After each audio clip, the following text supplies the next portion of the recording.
अस्सलाम वालेकुम गाइस। सन 1709 में अलेक्जेंडर पोप ने अपनी रचना एन एस्से ऑन क्रिटिसिज्म में एक शानदार बात कही। A little learning is a dangerous thing. Drink deep और taste not the Pierian spring. अधूरी जानकारी हानिकारक होती है। अक्सर vast majority of the people एक दूसरे के धर्म के बारे में कुछ ख़ास और ज़्यादा जानकारी नहीं रखते। और ये तो बड़ी बात है, किसी दूसरे के धर्म के बारे में जानकारी रखना। खुद लोग अपने धर्म के बारे में बहुत गहरी जानकारी नहीं रखते। मुसलमान कुरान पढ़ते हैं, अरबी ज़बान में पढ़ते हैं, लेकिन वो अरबी ज़बान सही से नहीं जानते। हिंदू समाज के लोग संस्कृत सही से नहीं जानते। तो जाहिर सी बात है कि धर्म की जानकारी किसको कैसे हासिल हो।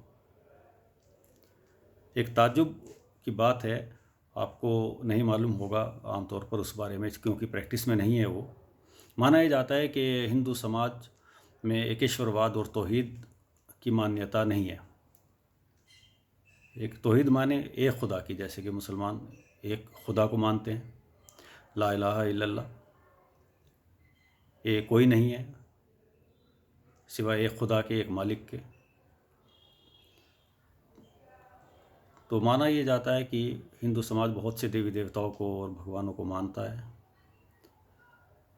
कहा भी जाता है कि लगभग 33 करोड़ देवी देवताओं की मान्यता है और मूर्ति पूजा की जाती है। लेकिन हिंदू धर्म में खुद कुछ चीज़ें ऐसी मौजूद हैं जो हमें बताती हैं कि वहाँ पर भी कभी एक ईश्वर की मान्यता रही है। एक ऐसा मंत्र है जो बिल्कुल कलमे के जैसे अर्थों में है, जैसे मुसलमान कलमा ला इलाहा इल्लल्लाह कहते हैं, वो बिल्कुल सेम अर्थों में है।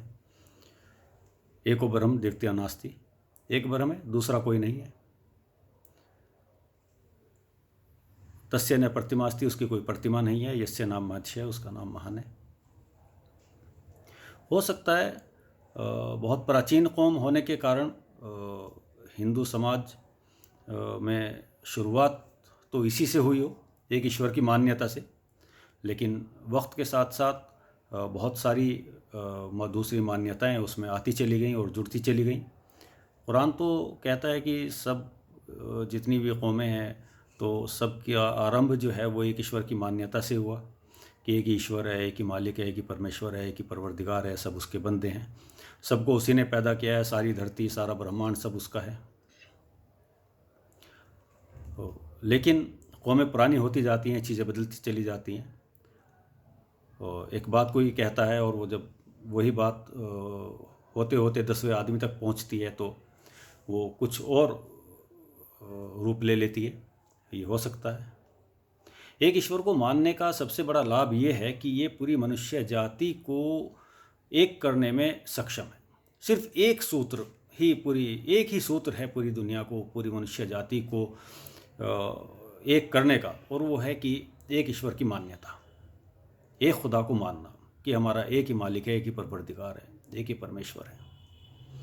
देखिए तो आप, इंसान की आपसी नफ़रतों से कितने कितने युद्ध हुए हैं, लाखों करोड़ों युद्ध हुए हैं, उसको गिन नहीं सकते। और उसमें कितने कितने लोग मरे हैं, आप उसका अंदाज़ा नहीं लगा सकते। ऐसे ही लाखों लाखों लोग, तो ऐसे ही एक एक युद्ध के अंदर लाखों लाखों करोड़ों करोड़ों लोग जो है वो स्वाहा हो जाते हैं। किस वजह से कि इंसान ये सोचता है कि वो ये दूसरे लोग हैं, ये दूसरे लोग हैं। भाषा की विविधता या खान पान की विविधता तो एक ही देश के अंदर बहुत तरह की होती है। एक ही देश में अलग अलग तरह की बोलियां होती हैं, अलग अलग तरह के पहनावे होते हैं, अलग अलग तरह के खाने होते हैं। लेकिन उससे वो देश 10 देश नहीं बन जाता 10 तरह के खाने होने से, बल्कि एक हज़ारों तरह के प्रकार के जो है खाने और पहनावे और बोलियां होती हैं, लेकिन वो एक देश कहलाता है। तो ये दुनिया में ये थोड़ी बहुत जो विभिन्नताएं हैं, इनके कारण हम ये नहीं कह सकते कि सबके खुदा अलग हैं, सबके मालिक अलग हैं, सबको अलग अलग मालिकों ने बनाया। सबको एक ईश्वर ने बनाया, सारी धरती उसी की है। हम ईश्वर से प्रार्थना करते हैं, परवरदिगार से ये दुआ करते हैं कि वो हम सबको ये तौफीक दे कि हम इस एकेश्वरवाद की, तौहीद की गहराई को समझ सकें और उसको समझकर हम एक प्लेटफॉर्म पर आ सकें और इस दुनिया में हम अमन, अमान, शांति, भाईचारा कायम कर सकें।